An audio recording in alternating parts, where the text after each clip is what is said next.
enhancing teaching agency via observation-based consultations. We have the little technical change from one presentation to another. Thank you. We have more flyers here if you want. Yes, and there are some flyers. Yeah.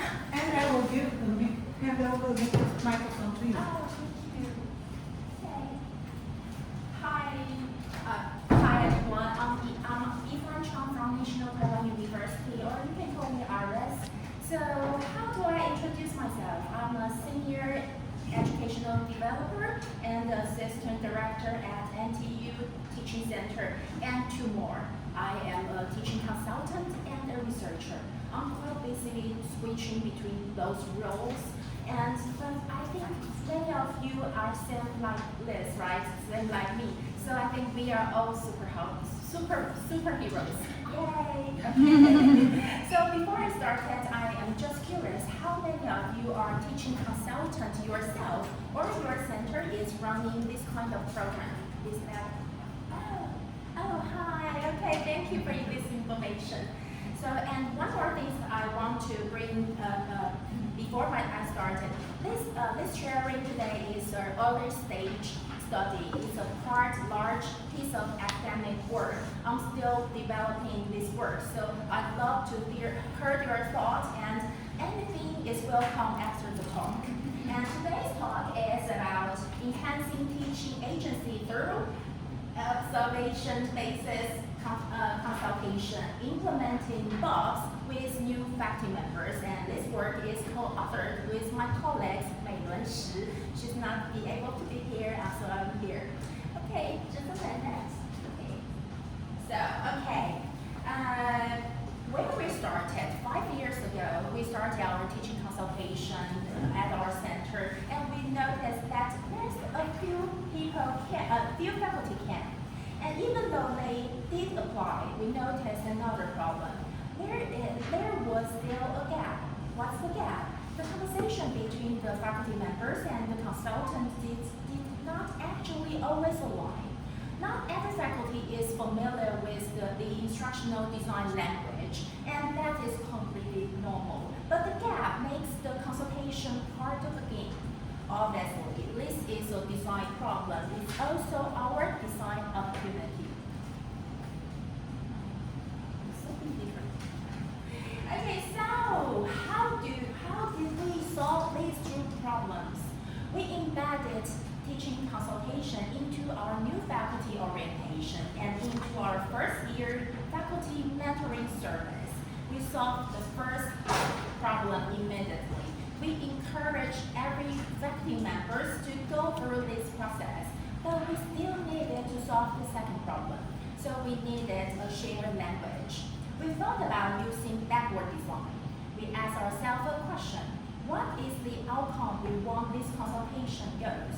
We want our faculty to understand their teaching right, and we want our consultant to give a clear feedback.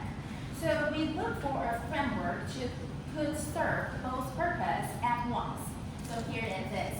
This is BOPPS. I'm not sure if everyone knows about BOPS. Let me introduce it very quickly. BOPS comes from the Instructional Skill Workshop from Canada, and it got 6 components. You can see them on the slide or the flyer. And now we teach BOPS in a section at our new faculty orientation, and every faculty member learns it there. So as you can see, faculty and consultant finally had one shared vocabulary.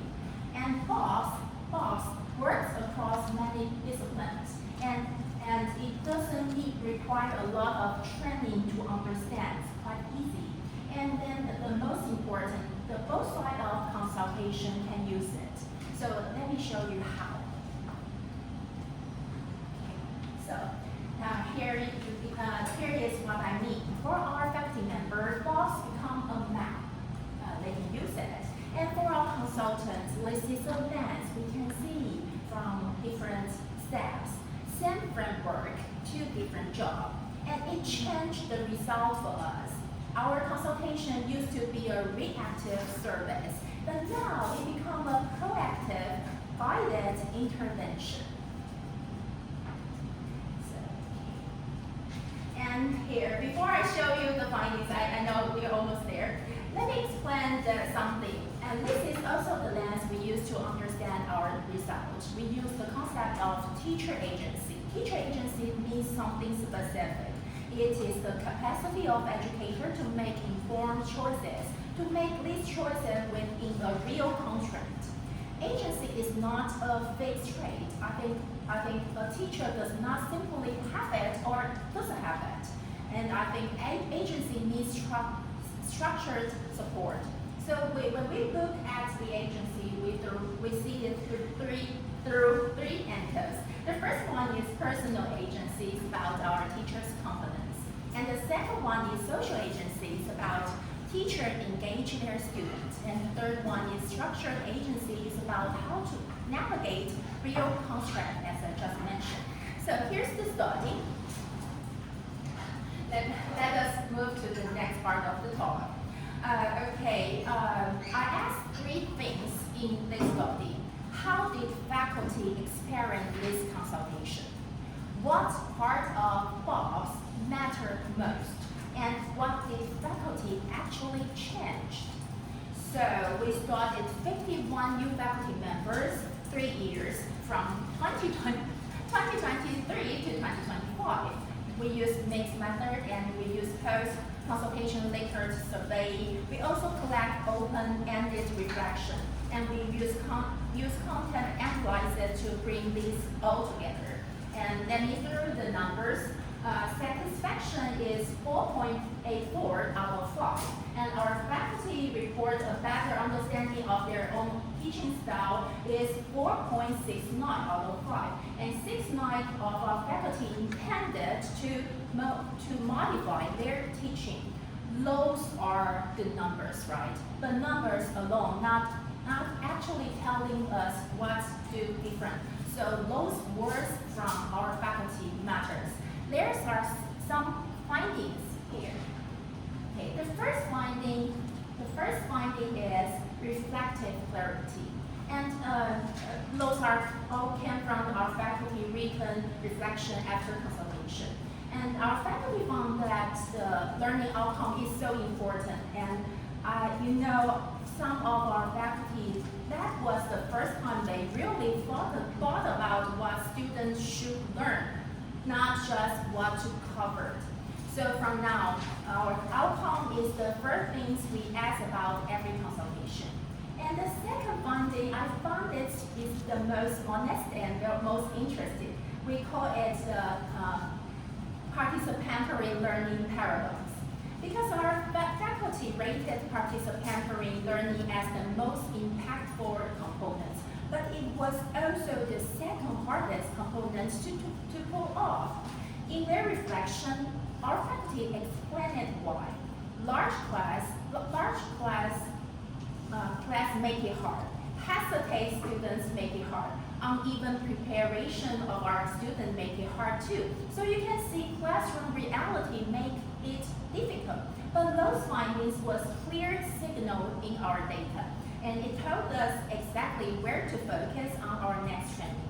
And the third one is from awareness to action, as I said. Our faculty did not just planning to change, they actually described what they have changed. They used Think, Pair, Share, pre-assessment sheet, and low test quizzes, and go on and go on. I'm very thankful they actually take my advice. Yeah, okay. And those are strong evidence for us. Consultation produce real classroom action. So I need to move on. Okay. So I prepared 3 stories, but I will only share one. Okay. Every pieces of data, comments from our faculty members matters to us. So we took it straight to our next consultant. And this is the picture. So I will share the first one, participatory learning. Okay, during the observation time, like a discussion in a group, our instructor does not know if the discussion actually helped them to understand the learning material or not. And if there's someone some students were free riding on the group. So during the consultation, our consultant showed them something really simple, like assign roles. Don't just put students in the group and hope for the best. Give each one of our students some job. Like you can have someone to be the facilitator and to make sure everyone speaks and to manage the time. And someone might be the recorder, but he or she should coordinate with the reporters. So you can see the structure makes the participatory so real. So, okay, there's two more stories, but we can talk about later. Okay. Okay, so where's the final part? Okay. This is the model. Okay. I have to show you the model. We call it consultation enable agency model. This model has two levels. The first one is what our center did, and the second level is what changes our faculty members. So the first one is what our consultants actually do. We observe the class and we collect all those data, and we have the consultation, one-on-one consultations, and we listen to the struggle, and we bring back actually more like discuss the solution or the questions with our faculty members. And if they want, we can observe again. And the second level for our faculty members, they reflective awareness, and then they instructional experimentation, and finally the suspended action. So I have another model, but I will skip it, so maybe we can talk about that later. Okay, here's the second level.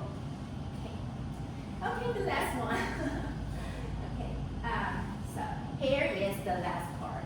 Let us review the things which you can maybe take back to your school. The first thing is maybe you can find a shared language close up the gap. Like us, we find out the SPOPs might be a good framework to be a shared language. And the second is, I think we have to give our faculty something concrete, not general advice. But we can learn from every consultation, and we can learn it from this model. And the third one is build the circle led growth instructional agency. That means one observation might not be enough, so maybe you can repeat it, the circle, and this is what agency truly grows. So right now I have one question. In your own context, what would you use to create the kind of sharing language? So maybe some of our consultants can share. And what framework or tool could you work for? Or maybe you can take this question back. Okay, the last one. Thank you all. Thank you all for being here today, and thank you for joining this section. You can see there are two QR codes. The one in the middle, I'm just thinking we can have an email network. If you sign your name and email, we can have an email group. And another one is my LinkedIn. So maybe you feel free just to scan it. Yeah. Okay. I have really grateful for the last 3 days in ICED 2026. I learned a lot, and thank you. Thanks again, and have a nice weekend. Thank you.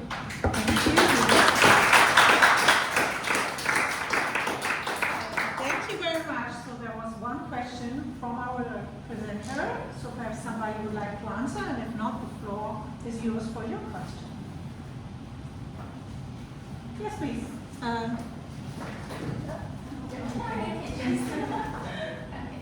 Thank you for the wonderful presentation. And you mentioned in the beginning of the presentation that you had a problem that teachers didn't come, or what strategies or what specific actions do they and how did you want them to come to you? Actually, I have to comment that our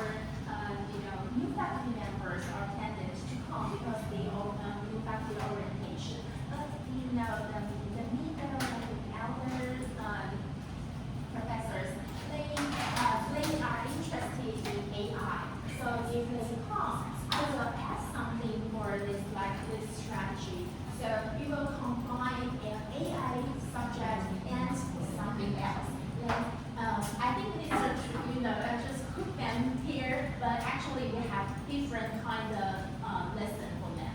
Yeah, but I'm pretty sure I have, if you can share how to, how to make our faculty like more experienced faculty calm, please let me know. Thank you. Thank you. Thank you. We don't need the microphone. Okay. We don't have any online participants anymore. So, are there more questions? Please, go ahead. Not needed because nobody's online anymore. So I think we can listen to all of us here. Well, there's a jumble of terms here. Consultancy is seemingly very straightforward. There is supervision, there is coaching, there is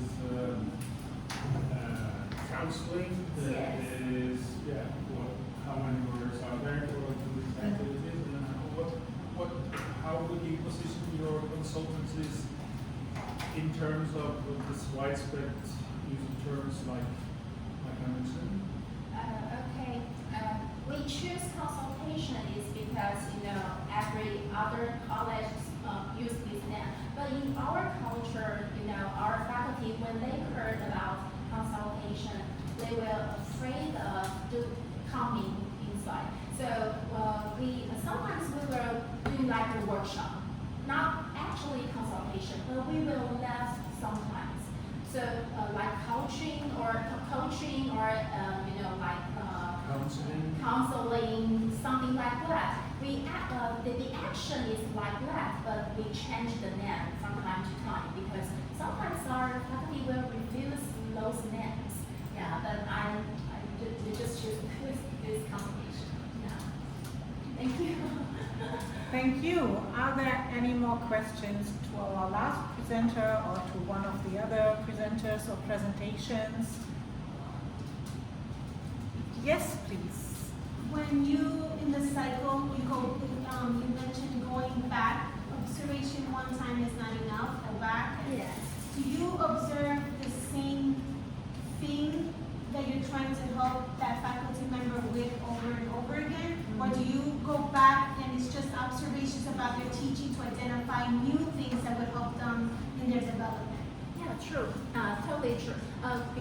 Because we have the one-on-one consultation, if their matter is they're afraid that the group discussion is not going that well. So I will focus on that part and I will go back to the lab class.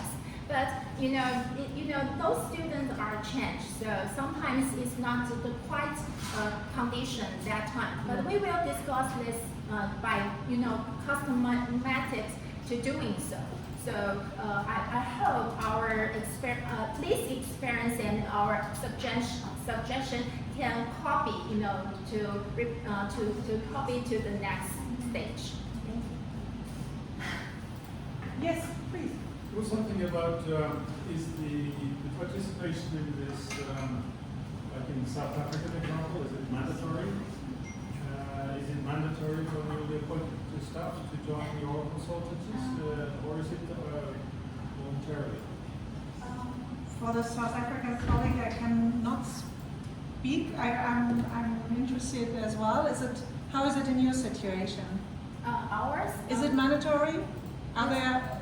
Voluntary. It's voluntary. Voluntary. Yeah. Okay. In our school, we can't, always voluntary. Okay. What made it in my country? I'm working for a science center for teaching and learning for a whole federal state, and the government of that federal state haven't obliged individuals to participate in teaching development, but the universities, that they need to send a certain amount of teaching staff into courses of academic development or into consultations or counseling and so on. So I think it's very nice to not think about only an individual obligation, but to point it out to the organization. You should motivate your staff to develop themselves in teaching and learning aspects. So this is just something I can point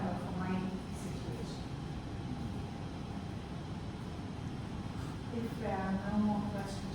There's one more. One last. Yeah, I've got a question related to agency. So you Yes. said that as part of this process, there is ideally a change, I guess an increase in personal, social and structural agency Yeah. for the receiver of consultation. But I guess that the agency of the consultants also would increase because of the structure you've given it. Plus you have the chance to give some advice and then watch the effects of your advice. So there's something agentic for you Yes. as well. Do you think that? Yeah, it's I think in that way either. So I have I have to. First one is the model, and that one, another one is the cycle. It's just what you mentioned, but I skip it to save the time. Thank you. Yeah, that is what exactly I thought, and we are working on it. Yeah. Thank you. So thanks to all of you for joining us. It was a pleasure to hear about a lot of peer and consulting work in the universities and to discuss it with you. Please join us all for the final talks in the auditorium.